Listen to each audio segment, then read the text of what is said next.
There's only three ways AI can bring value to your business. Only three. Make your people more productive, make your operations more efficient, make your products and services more valuable. The end. That's it. Love it. People better, ops more efficient, products and services more valuable. Hello and welcome. I think the speed of change we're seeing with AI is extraordinary. I haven't seen anything in my history of doing business move this quickly. So I suppose the question is, what are you going to do about it? You can complain about it, you can try and fight it, you can keep doing things the old way, or you can embrace it, you can leverage it, you can take advantage of it. Now, I think for small business owners, they don't really even get a choice here. You really do need to embrace AI because if you don't, your competitors will. So the question you need to start to be thinking after you kind of get over that is to think, well, where do I get started? How do I get my team on board? How do I best position yourself and your company to kind of leverage this wave? That's a big part of what I want to explore today with my guest, which is Geoff Woods. He's the author of AI Driven Leader. He's got a fantastic business background, and then he's just selected AI and gone really deep on that because he could kind of see it. But we'll explore a little bit more of that. Maybe first things first, just like you to welcome you to the call, Geoff. Thanks so much for having me. Pleasure to be here. Perfect. Well, I suppose on that topic of AI, like from because you were in business and running different businesses, when you recognized that AI was a thing, Mhm. how quickly did you go from recognizing to actually implementation and going, hey, I'm going to jump on board this? Was that like quick for you, or was there some lag time? It was immediate, but it was also there was a lag before I got to value. Yeah, So I was for context, little background in university. I was doing an internship, and right before graduating, I sit down with the CEO and I asked him what job I should get after school, and he looks at me and says, "Jeff, you're asking the wrong question. You should be asking, what are the skills I can master that are so valuable they'll serve me no matter where I go? Then go find jobs that will help you build those skills." And the reason I share this with you, David, is because that is the best career advice I've ever received. And that's what called me to AI. Because when yeah, I saw it for the first time, there was absolutely a huge part of me that said, I'm so busy. I'll get to this later. I'll delegate this to somebody else, which is what most leaders have thought. But then there was a part of me that said, Jeff, this looks like a skill worth mastering. Figuring this out will serve you no matter where you go. So that, David, is what tipped me to start prioritizing using this right away. The challenge was right away, I was using it for fairly tactical things. I yeah, was using it to write a better email or for marketing copy. And it honestly, it felt like a waste of time. The results I was getting were average. And I just, again, I'm so busy, so many things on my plate. This is a waste. But then I thought, okay, I need to ask myself a different question here. What are the 20% things that I need to do? In my this case, I was the chief growth officer of a very large company of about 100,000 people. What's the 20% thing I need to do at a chief growth officer level that are going to drive 80% of the results of the organization? And this is when I came back to this belief that as a leader, your ability to think strategically is the difference between growing your business or going out of business. I had built a career on teaching executives how to think strategically. I'd built a training and consulting company based on a really popular book called The One Thing prior to being chief growth officer of this big steel company. And I thought, how might AI elevate my ability to think strategically or to make faster, smarter decisions? And the key thing that I realized, David, is that I was using AI like either a really smart Google or an assistant. I yeah, had been going to it asking questions and getting answers or asking it to help me do low value things. I raised my standards for my relationship in that moment. I didn't think of it like Google or an assistant anymore. I started thinking of it like a thought partner with yeah, me in the driver's seat as the thought leader. And the key differentiator here is I no longer asked AI questions. I asked it to ask me questions to yeah. elevate my thinking abilities. That was a game changer. And long story short, the chairman of the company basically put me in charge of AI. I partnered with Google. They taught me everything. And ultimately, I saw a huge opportunity to write a book about the intersection of leadership strategy and AI, which is the AI driven leader, and then launch a company around it called AI Leadership. Mm. That AI moment for you, what was it? Was it using Yeah. ChatGPT or was Nope. it using a tool or what was Nope. it? I call this the light bulb moment. It's the moment when you see AI turn a relatable moment into a remarkable experience. It was December of 2022. I had pulled the executive teams of every single operating company across the world into Delhi in India for an offsite where we were going to cast a vision for the future of leadership inside our organization.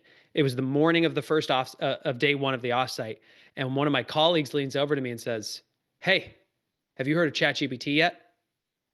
It had only been out 30 days and I had not. And he goes, "Watch this."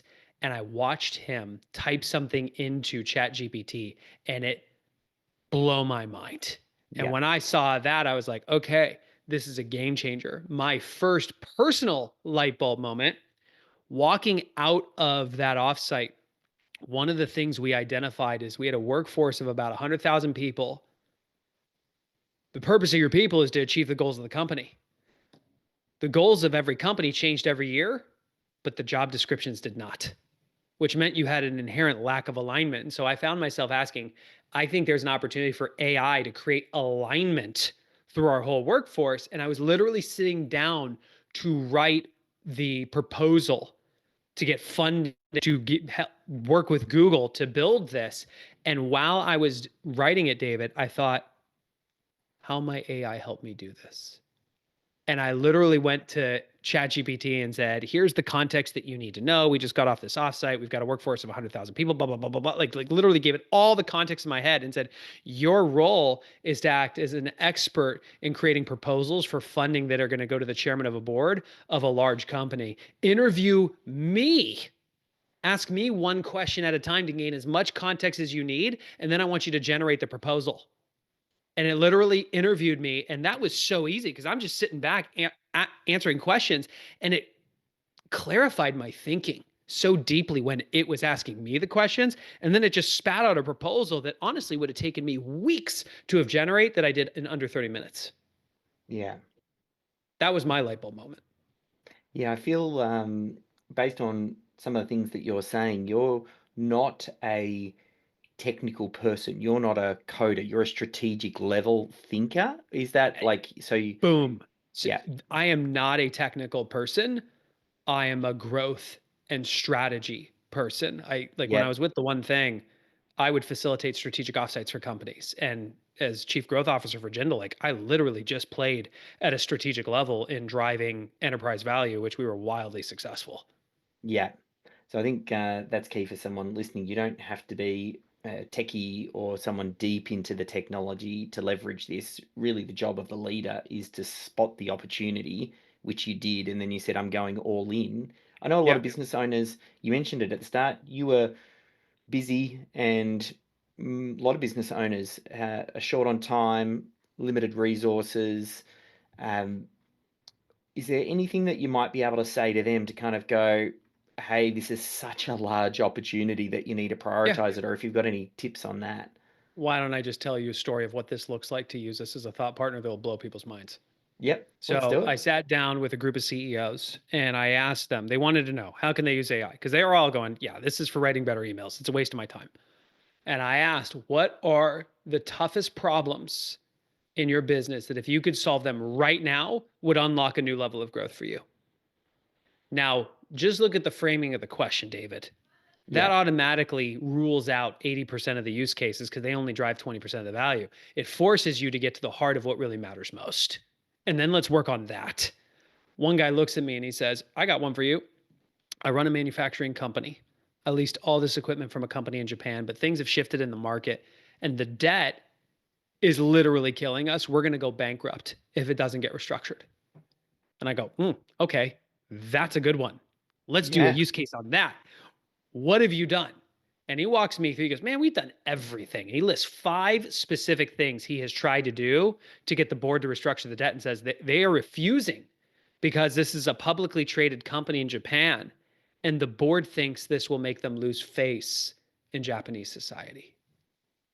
I have no next step. We're probably going out of business. Can AI help here? That's the right question. So instead of going, oh, how can AI help me write a better email? How about you look at the things that matter most in your business and ask, how can AI help me do this? So we wrote a strategic prompt, my framework for a prompt for strategic thinking. And literally, you could write this down. This will blast you past 99% of the people in the world using generative AI today.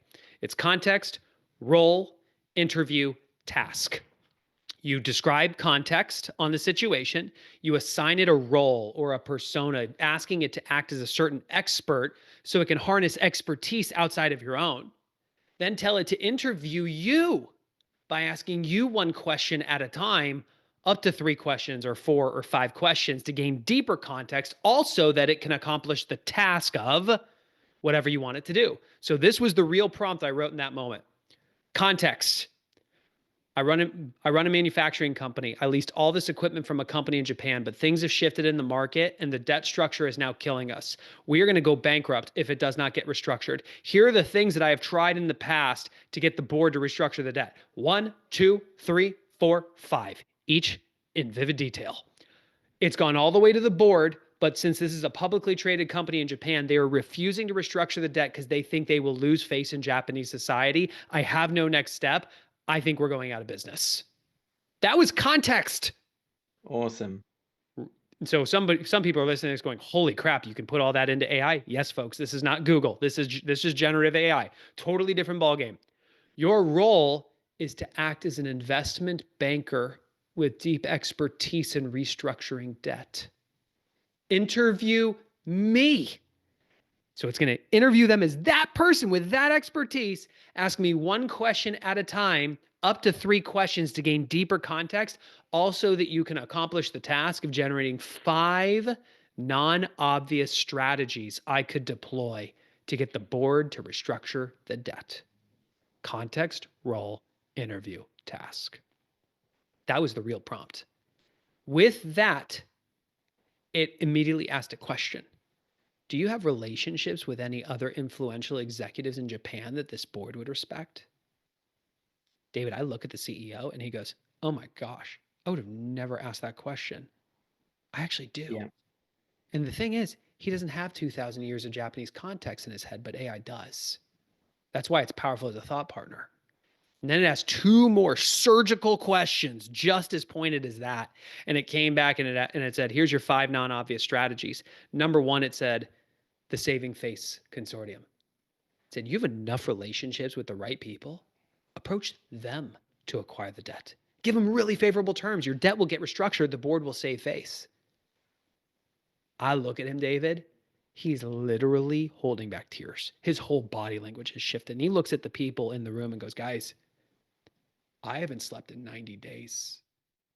I have literally been making peace with the fact that we are going out of business. And in less than 10 minutes, I got hope. We texted a few months later and he said, the ball is moving. This is actually going to get done. Phenomenal example. I think what I love most about that, it kind of like highlighted for me, again, it comes back to asking the right questions.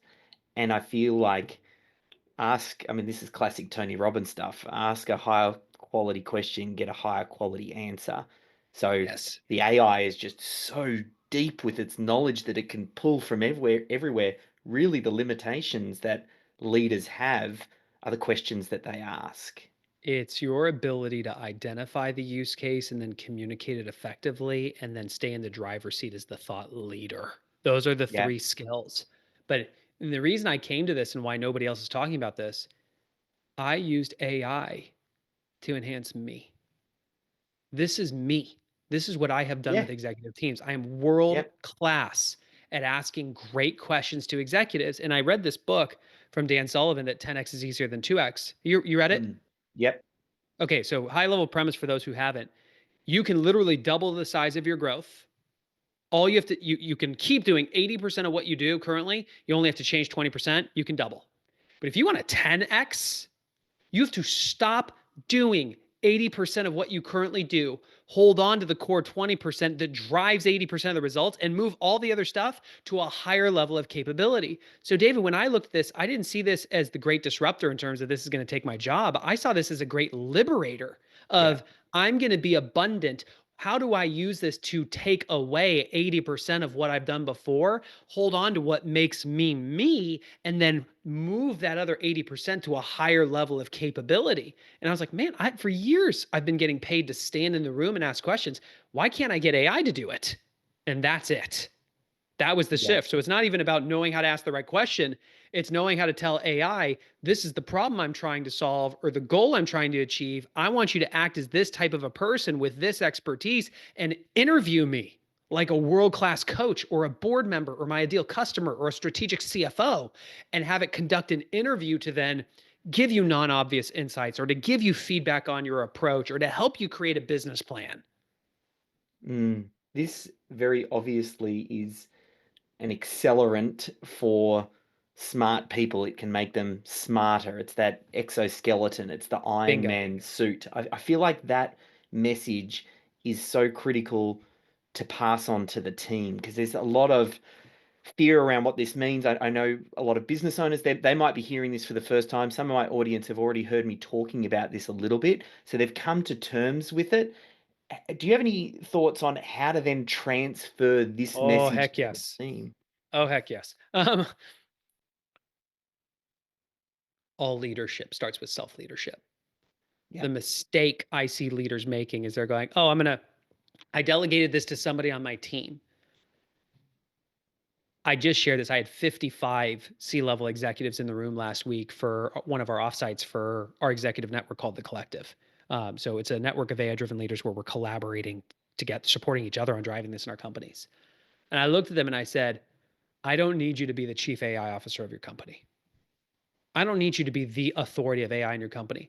I do need you to have a foundational level of capability, though, to be able to cast a vision for how you're going to lead your organization into an AI driven future. Because imagine if you've only lived in black and white, you've never seen color, and I ask you to describe purple. That's what's happening right now in your companies if you are not a practice leader of the technology. So, step one, you must prioritize learning how to use this yourself. And this is where the why my book has done so well is because I wrote it for CEOs and C-level execs on how to use this for the strategic 20% things that drive 80% of the results. Just start there. Once you have that capability, then you get to ask the question, great, who's going to be my core leaders, like the executive Yeah. champions that I want to do this? And you get training for them. You're not racing to put this in the hands of everybody because small changes lead to big results. You got to start small. Let's start with the key leaders at the top, build proficiency there. Now that they can see color and cast a vision, they're going to be able to look at their teams and say, okay, here's the people I want to train next because they're going to be more open-minded. Here's the processes that I think we have an opportunity to drive efficiency in. And here's a way that I think we can actually bring value to our customers through our products or services. But they can now see the color and they can bring the strategy to the table. But it all starts with you. Yeah.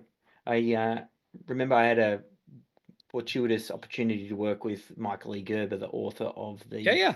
E-Myth. E-Myth. Yeah, and he had said to me, because when I first gave him a copy of my first book, which was Systemology, when he read it, he said, one thing I need you to understand here is you've got to communicate to the business owners that you can't let them off the hook. Because I wrote Systemology kind of saying, hey, you get your systems champion to do this, and they're going to kind of drive this forward. And he said, the business owner needs to lead it. And it's as true for systems as it is for AI, as it is for anything in your business. Bingo. As the job of the leader, you create the vision, and then that needs to be communicated to the team. So I love this Bingo. message. You mentioned Can something I a can little I bit. double click on something though? Because this Yeah, is going to be yeah, really important. Is this audio and video? yes. Okay, so for those of you that are just listening to the audio, I'm flipping over to a document camera so you can literally see like white paper and me moving my hand like the old school projectors. I'm going to narrate what I'm talking about. Um, I'm drawing an org chart. So you've got an org chart with you at the top, and you got 3 direct reports. You have a job, David. You need to own 100% of your job. You don't get to give your job to anybody else. Now imagine if you have a direct report and they only own 80% of their job. And I'm literally writing 80% in the circle for their spot. Where does the other 20% go, David? I'm assuming it's going to go up to you. Bingo. So now I'm writing 20% next to you. And then the next person, they own 90% of their job. Where's the other 10% go? Up to you also. Bingo. And then the last person, oh, you did good. They own 95% of their job. Where's the five go? Yeah, up to you. Right back to you. So all of a sudden, if you look at your 100% plus the 20 and the 10 and the five, you end up with 135% of work, but only so much time on a weekly basis. And you start burning out. And then you tell yourself the story that I don't have the right people. When my suggestion would be you never made a standard in your company that the best part about your job is that it's your job, which means you need to own 100% of your job. You know, this is the part of the people's jobs that I see leaders not holding people accountable to owning. It's thinking leverage. Yeah, You know how I know this? When somebody walks into your office with a question, how many of you give them the answer because it's faster or because you think you'll get it right when they won't? And what you're doing is you're training them like a pet that they do not have to bring the thinking leverage to their role. So this is where AI becomes an amazing tool, is that they can use it as a thought partner. So mm, instead of them bringing you a problem and asking for solutions, you get to ask them, what do you think you should do? Have you engaged AI on potential solutions and just drawing that line in the sand that you will not do their thinking for them? They have to do the thinking first and bring their best thinking to you, where then you get to be a human thought partner to them. This is a yeah, game changer. yeah. I think a lot of people need to start thinking about changing the habits inside their organization. Because really, all we're talking about here, you mentioned people are just trained to come to you for the answer, and then you give them the answer, and then you reinforce that by giving them the answer, which Bingo. doesn't empower them. What we're talking about here is you have to lead this. If you want to become an AI and systems first company and build that type of culture, you lead it by them coming to you and go, great, well, let's solve this with AI. So next time you have Yeah. a shot at doing it yourself. And I think there's tremendous power in you going first, because I promise you, there are people in your company that are using it. If you're not aware of them using it, they are, which is a huge risk. But that means they're likely using a free version where they're potentially putting company data into a public model that is training on your sensitive data with no training whatsoever. Because a lot of employees think if they tell their boss they're using AI, that their boss is going to replace them versus promote them. Yeah, So, first thing I started doing is I started going to my team and saying, hey, here's the situation. Here was my initial thinking. Here's what I got after using AI as a thought partner. And I started promoting the fact that I was doing my thinking first, then using AI to enhance and refine my thinking. Like when my chief business officer comes to me, he's like, hey, here's the situation and here's what AI had to say. I'm like, good. I would have been disappointed if you didn't use AI. I have a yeah. person in my company right now that is really not getting on board with it. We're about to support them in finding their next opportunity. Oh, hey, I know you're tuned in right now, so I'll keep this super quick, but you like awesome YouTube videos, don't you?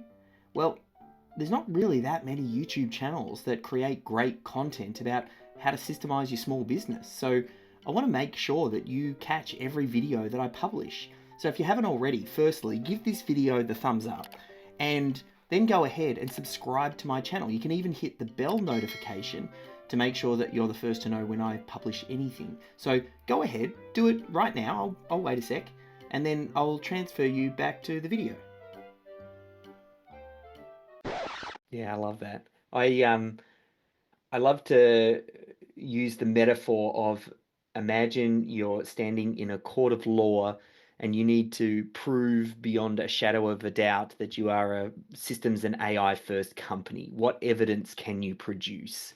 And it's your job to go in there and get your leadership team and everyone just to plant evidence across Bingo. everywhere. So it's undeniable that, hey, you are a systems driven business. What other suggestions or tips have you got? What pieces of evidence could someone drop and plant? Well, I'm going to take a different angle here because this is where I think you can quickly get yourself into trouble. AI adoption is not your goal. Yep. Building a better business and better lives is. AI Yep. can help you do it, or it can distract you from doing it. I've seen a lot of people who are super gung ho on AI who are wasting so much time on things that do not matter. Like I literally talked to a guy who talked about, he's turned 8 hours of work into 2 hours, but the balance 6 hours that he freed up, he's using researching AI plugins and tools. Yep. I love that he's enthusiastic and I love that he's in motion. My coaching to him would be focus on the 20% that's going to drive 80% of the results. I don't care about Yeah. AI. I care about you building a better business and better lives. So this is where it's like if you want to look for evidence of where you're using it, I would ask the question, what are your goals this year? And what are the most important priorities for the organization or for your job to help you achieve those goals? And then ask, how can AI help me do this? And Yeah. figure out how to write a prompt to be able to explore if AI is the right tool, because then you could be able to speak credibly to, hey, in these situations, I think AI is phenomenal. In this situation, I found tremendous limitations, or I found this other large language model is actually a better fit. That's evidence of you using it. I love that. That's ask a better question, get a better response. Bingo. And with a lot of the team, like one of the, like we talk about this strategic level, and you're talking about the really high level thinking. And if we go down to the front line, I think just having that question, which is, what are we currently doing already? What is core and essential to delivering our products and services and doing that to a great standard? And then asking the question, and how can AI help us do that faster, cheaper, better?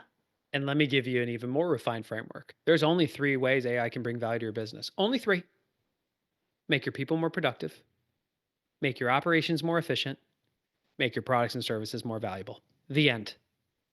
That's it. Love it. People better, ops more efficient, products and services more valuable. The mistake I see companies making is they're racing to put this into a product or to drive operational efficiency before the leaders making the call have even started using it themselves. Yeah. I think the way to to deliver disruptive results without disrupting your organization is to just make your people better. I have a chapter in the book that is 10x the impact of every employee. I think it should be more 100x, but I just didn't think nobody reading the book for the first time would think that's credible. So I said 10x is like, maybe I believe that. That's underselling the impact. You can 100x the impact of every. What would your business look like if you could use this technology to free them up from 80% of what they currently do, make them superhuman in their area of 20% that drives 80% of the results, and then move that 80% of their time to skills that bring way more value to the company? What would your business even look like if all you did was that? Yeah. Yeah. I love even you just use the word superhuman, which has at the core of it the human, which because that's a big fear for a lot of people is that 100%. we're going to be replacing humans, whereas you've got a very different take. It's already all the way through the Yeah, yeah. message of everything that we've talked about. I believe AI will enhance you. It will not replace you. And I can back it up with history. I went back and studied every technological disruption in human history, specifically the assembly line, steam engine, printing press, steam engine, assembly line, electricity, internet. That was the order they came in. In every single technological disruption, there was job displacement, but more jobs were created. 6 out of 10 jobs that exist today did not exist in 1940. And I think the majority of the jobs in 10 years probably don't exist today. Um, you have to double click into what is a job. A job is nothing more than a series of skills you apply and processes you follow. Yeah. Skills applied and processes followed. Technology changes the skills that we apply and the processes that we follow. I guarantee every single one of you right now in your job applies skills and follows processes that at one point in time you did not know. What makes us human is our ability to evolve, to learn, to grow This is our strength. So instead of clinging to the way things used to be, we have an opportunity to reimagine who we can become. And here's why I think this is good news, not scary news. Most of people's time is spent, not invested, spent doing three things: checking email, sitting in meetings, and doing the stuff on their to-do list. Now, David, you tell me, the stuff on their to-do list, is it those core 20% priorities that drive 80% of the results, or is it 80% of the stuff that drives 20% of the results? Yeah, very rarely is that high priority stuff. Sometimes that uh, important but non-urgent stuff sits there It forever. may It be it keeps may be moving on there, but down. it's getting clouded by all the other stuff. Yeah, And all this yeah, means is that we spend most of our time doing the things that don't make the biggest impact. This is yes, totally normal. Don't beat yourself up on this. But this is where I think this has an opportunity to be the great liberator to, and why it's the AI driven leader is a leadership, because it's about you as the leader and who can you become.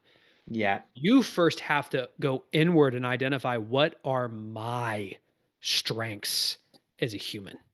And my strengths, David, are different than yours.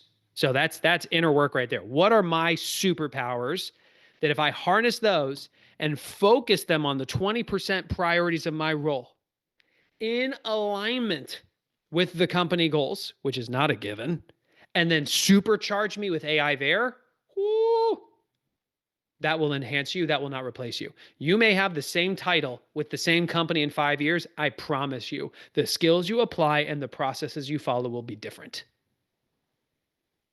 I feel like that is the biggest message, not only to the leaders, but the entire team to stay relevant. And what is quite possibly the single most important, biggest leverage skill that you could be working on right now that Bingo. will magnify and enhance whatever you're working on. It's this. Like I'm hoping someone listening to this is getting the magnitude of this because we're Yep. only a couple of years in since that ChatGPT moment, and the rate of pace is extraordinary. I'm like, what happens when we jump 3 and 5 years down the line? Like this is You can't worlds you apart. can't you can't fathom it.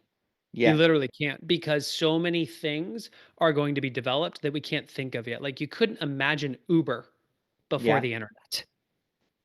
Just there's so much that we can't see yet, which is why it's so important that you just get in the game and start learning how to communicate with this technology and evaluate for yourself. Where does this enhance you? Where does it not? What are the risks? There are risks, by the way. Educate yourself on them. That way you can figure out how to overcome them. But I think putting your head in the sand like an ostrich is a fast path to irrelevance. yes, yeah.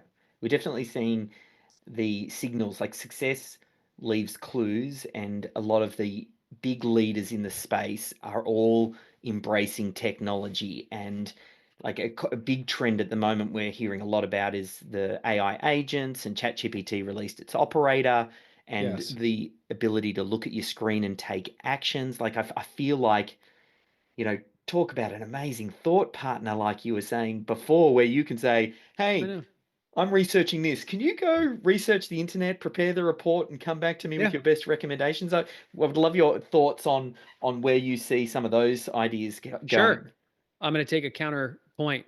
Like, when you look at ChatGPT specifically, from just like using the main 4.0 versus like going to O1 for reasoning versus operator so that it can take action as an agent versus tools or tasks versus projects versus canvas. Like, I know all these different models, and I'm going to tell you, it doesn't matter yet. Because for most people, figuring out what those various things are is Yeah. not a 20% priority that's going to drive 80% of your results. Are there some people that can be a 20 percenter? Sure. But for most leaders today, they are still in the, I know AI is the future. I don't know where to start. I fear I'm falling behind. The Yep. answer is you are, but you can make up the gap real quick. And it starts with you making a commitment to becoming an AI driven leader, learning how to identify use cases, which honestly is as simple as I'm literally holding up a sticky note that says with Sharpie, how can AI help me do this? Like, if you can only do one thing from this episode, I want you to grab a sticky note and a Sharpie and write, how can AI help me do this? And put that on your desk or your computer. Because then once a day, I guarantee you're going to look down and you're going to be like, how can AI help me review my financial statements? Or how can AI help me review this contract? How can AI help me negotiate with this person? How can AI help me create this proposal? How can AI help review my strategic plan or conduct this performance review? All of our totally valid, valuable use cases. And then it's just about knowing how to communicate with it. Because just like in a marriage, your ability to communicate determines the quality of your results. Same thing with AI. Know how to identify the use case, know how to communicate with it. Context, role, interview, task will work for 99% of it. And then learn how to stay in the driver's seat as the thought leader with it as your thought partner, meaning you do not just do what it says, you exert your leadership and your human oversight of its results. Just start there. That's the 20% that's going to drive the 80%. Yeah, I love it. What are your thoughts on where um, process and getting clear on some of those things plays in the world of AI? Yeah. And yeah, I'd love your insights It there. technology changes the skills we apply and the processes we follow. Things that used to be impossible from a process improvement standpoint not only just became possible, they might have even become probable. Yeah, And so this is where if you have some foundational competence and you actually know how to use this so that you can see color instead of black and white, you're able to start to look at certain processes and go, man, why are we just doing that? Can AI help us do this? Now, here's a yeah, secret that all these AI consultants popping up charging way too much money are not telling you. They're being brought in to drive efficiency with AI. The majority of their use cases are basic process automation and workflow routing. yeah, They're not even touching AI yet. Now, can AI come in? Absolutely. But again, this is why it's so important that you start gaining some competence around the technology so you don't get snowed by somebody from the outside. yeah.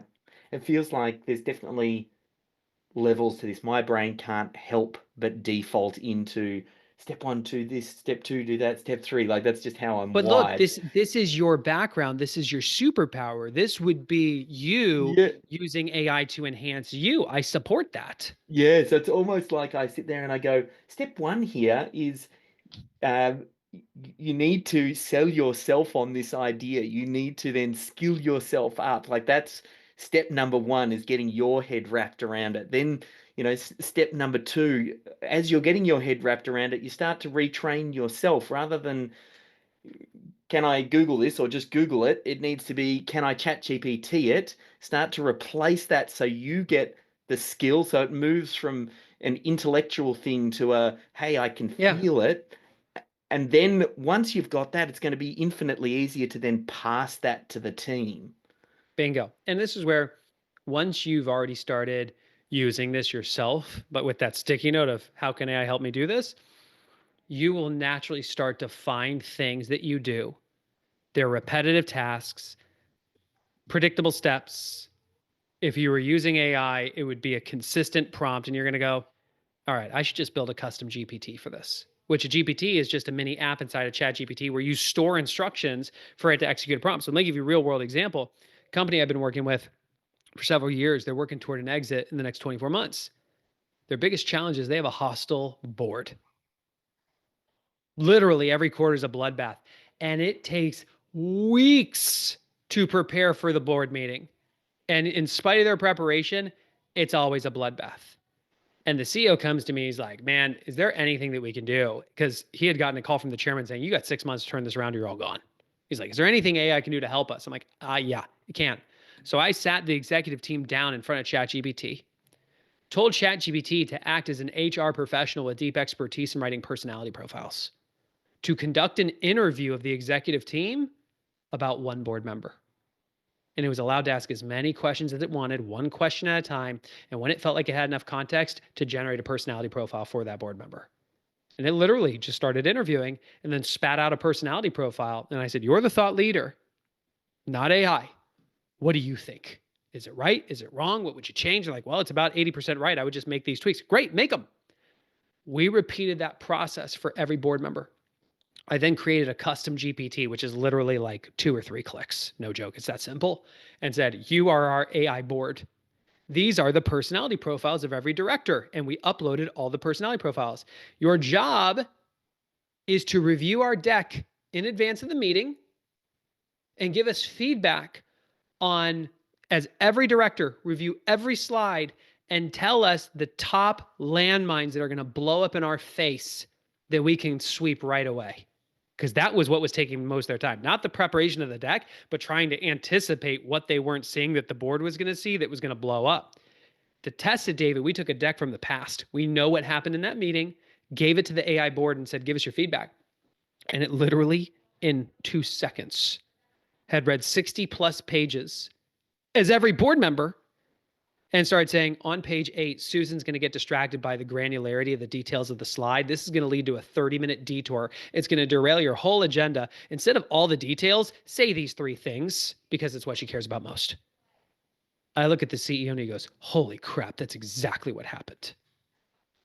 That is so good. We collapsed the time. It not only did we collapse the time it took them to prepare for the meeting from months to literally hours, it literally saved their jobs. It only took 2 board meetings for the board to say, these are the best decks and meetings we've ever had. Yeah, I love it. I think what I love as we've been going through, when you've got 1 or 2 of these case studies, you shared one at the start, and there've been a couple throughout, and that one just there. Have you got any that come to mind if we think of small business between 5 and 30 staff, where the business owner is still very much involved in the operations and across everything, how Heck yeah. they might have thought about, used, Huh? implemented Yeah. AI? So I've got a guy in our collective. His business had been flipping houses and he had been pretty successful, but I mean, total team under 20, he's in everything. Yeah, And he had created his he had cast a vision for what he wanted his life to look like in 10 years, personally and professionally, and then his business plan for the next year to execute to make progress. And I had him pull his strategic plan into ChatGPT and have it act as an aggressive, growth minded board member with deep expertise in his industry to conduct an interview of him to really bulletproof the plan. Does it have the sufficiency to drive the results? Are there things he's saying yes to that he should be saying no to? Are there things he's saying no to that he should be saying yes to? Is there a simpler path to achieving his goals in alignment with his personal lifestyle goals? It yeah, conducted an interview and it came back and it said, while your plan has the sufficiency to hit your financial results, it's going to violate your personal goals. Instead of scaling your house flipping business, my recommendation would be that you stop flipping houses altogether and instead start acquiring multifamily real estate and the service-based businesses surrounding it. Here's why. And it made a logical argument for why. And he goes, holy crap, I would have never thought of that. And I said to him, man, of course, it's tough to read the label when you're inside the box. When you're yeah, small and your hands are in everything and you're in the weeds, it's hard to fly up to 10,000 feet, let alone 30,000 feet to make sure that you're running in the right direction or climbing a ladder that's leaning against the right wall.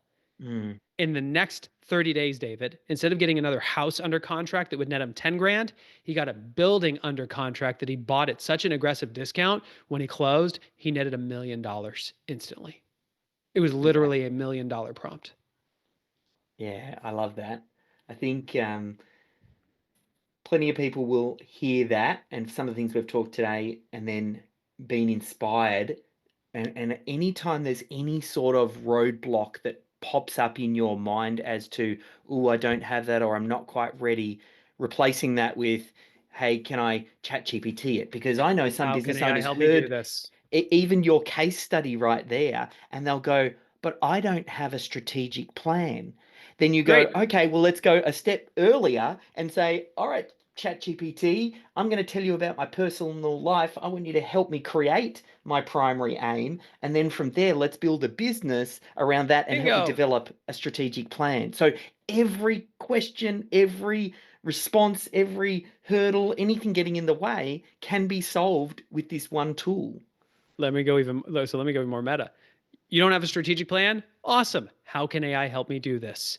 Yeah. Context, role, interview, task. Context, here's what you need to know about my business, blah, blah, blah, blah, blah, blah, blah, blah. I'm coming into this year realizing I don't even have a strategic plan.